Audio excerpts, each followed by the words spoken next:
అందరికీ నమస్కారం. ఈరోజు జనవరి 1, 2025 నూతన సంవత్సరం ప్రారంభం. అందువల్ల మీ అందరికీ ముందుగా నూతన సంవత్సర శుభాకాంక్షలు తెలియజేస్తున్నాను. సంవత్సరం ప్రారంభం కాగానే గురువులను సంస్మరించుకునే ఒక గొప్ప అవకాశం బహుశా మన దేశానికే వచ్చిందని అనుకుంటున్నాను. ఆ గురువులు ఎవరో మనందరికీ తెలుసు. జనవరి 3వ తారీఖున దేశవ్యాప్తంగా సావిత్రిబాయి ఫూలే జన్మదినాన్ని ఎంతో ఘనంగా మనం జరుపుకోబోతున్నాం. ఆమె భారతదేశపు తొలి ఉపాధ్యాయుని. ఆ పేరు స్మరించగానే స్ఫురించే మరొక మహనీయుడు మహాత్మా జ్యోతిబా ఫూలే. వారిరువురు వ్యక్తులుగా వేరు కావచ్చు, కానీ ఒకే లక్ష్యంతో శ్వాసించిన మహాశక్తి వారు. ఒకరు సామాజిక విప్లవకారిణి కాగా మరొకరు సాంఘిక విప్లవకారుడు. వారిరువురి అకుంఠిత దీక్ష మూలంగానే ఈ రోజు మనమంతా కూడా ఇంత సంతోషంగా ఉండగలిగాం. దాదాపు 2 శతాబ్దాల వెనుకకు వెళ్ళి ఆనాటి సంఘాన్ని పరిశీలిస్తే అది ఎంత దయనీయంగా ఉండేదో మనం గమనించవచ్చు. సమాజంలో ఉండే నిమ్న వర్గాలు, మొత్తం స్త్రీ జాతి, దళితులు, వీరందరూ కూడా అమానవీయ స్థితిలో ఉండేవారు.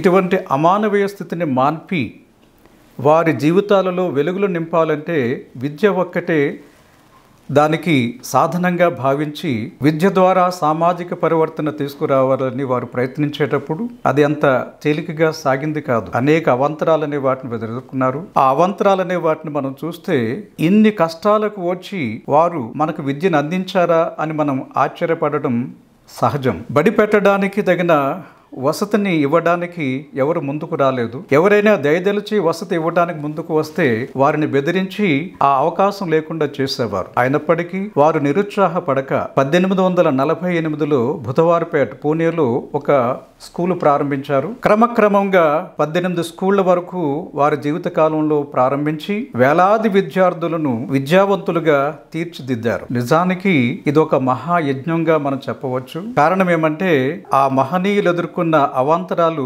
అన్నీ ఇన్ని కావు.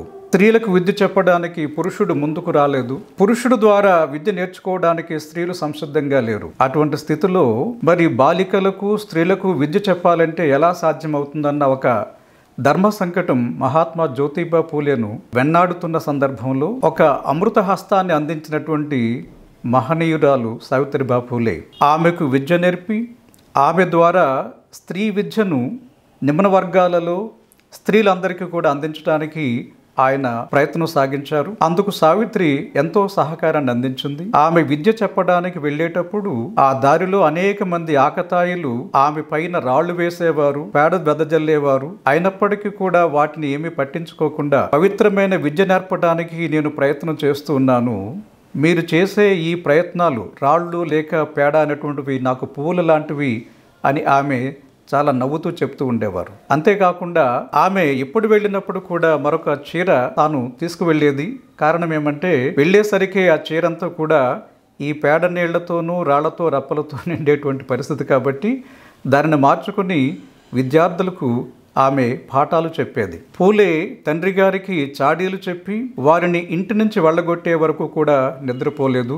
అయినా కానీ వారు ఆ ప్రయత్నాన్ని ఆపలేదు. ఇంత చేసినా మరి వారిలో చలనం లేదన్న ఉద్దేశంతో వాళ్ళు మరొక దారి ఎన్నుకున్నారు. అదేమంటే సావిత్రిబాయి ఫూలేని అల్లరి చేస్తే ఆమె సమాజంలో తలెత్తుకోలేదన్న ఉద్దేశంతో ఒక గూండాను ఏర్పాటు చేసి ఆ గూండా ద్వారా అల్లరి చేయించడానికి ప్రయత్నాలు సాగించారు.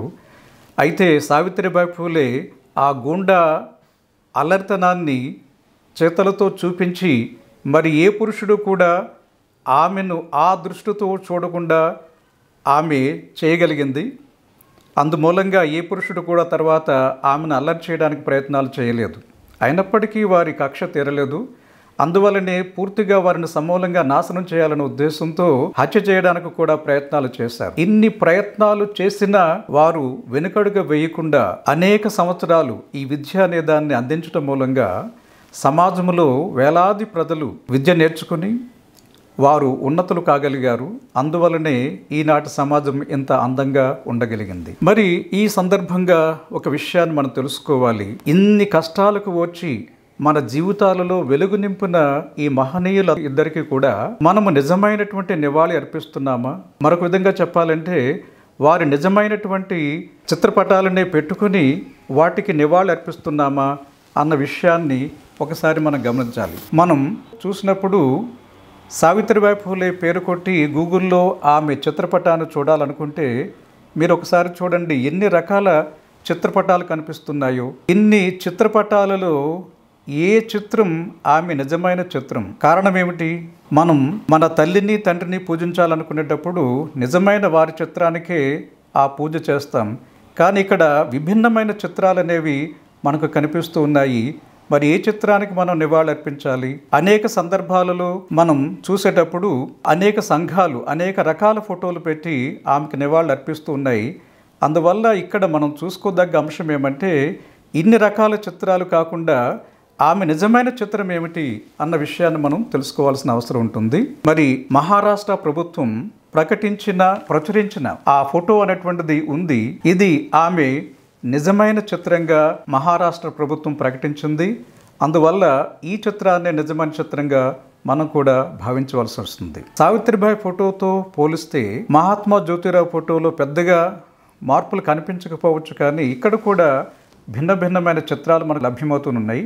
ఇక్కడ ఈ ఫోటోను చూస్తే మహాత్ముని ఫోటోకి చాలా తేడా కనిపిస్తుంది. అలాగా ఇక్కడ మనం అనేక చిత్రాలు చూస్తున్నాం. అనేక విధాలుగా వారి ఫోటోలు మనకు లభ్యమవుతున్నాయి. అందువల్ల వీటిలో నిజమైన ఫోటో ఏమిటి, ఏ ఫోటోకు మనం మరి నివాళులు అర్పించాలన్న దాన్ని మనమంతా కూడా తేల్చుకోవాల్సి ఉంటుంది. నిజానికి ఇది తేల్చుకోవాలంటే తిరిగి మళ్ళా మహారాష్ట్ర ప్రభుత్వం చాలా కాలం క్రితమే ప్రకటించినటువంటి సావిత్రిబాయి ఫూలే మహాత్మా ఫూలే ఫోటోలనే మనం తీసుకోవాల్సి ఉంటుంది. ఆ ఫోటోలు రెండు కూడా ఇక్కడ మీకు ఒకసారి చూపిస్తాను. ఈ ఫోటోలే మహారాష్ట్ర ప్రభుత్వం ప్రకటించిన ఫోటోలు. కాబట్టి ఇకపైన అంటే రేపు 3వ తారీఖున జరగబోయేటువంటి సావిత్రిబాయి జయంతిలో వారి ఈ ఫోటోలనే పెట్టి వారికి ఘన నివాళి అర్పించాలని నేను కోరుతున్నాను. మీరందరూ కూడా ఈ అంశాన్ని ఆలోచించి ఇకపైన జరగబోయేటువంటి వారి జయంతులలో కానీ వర్ధంతులలో కానీ వారి నిజమైన ఫోటోలకే మనం నివాళి అర్పిద్దాం.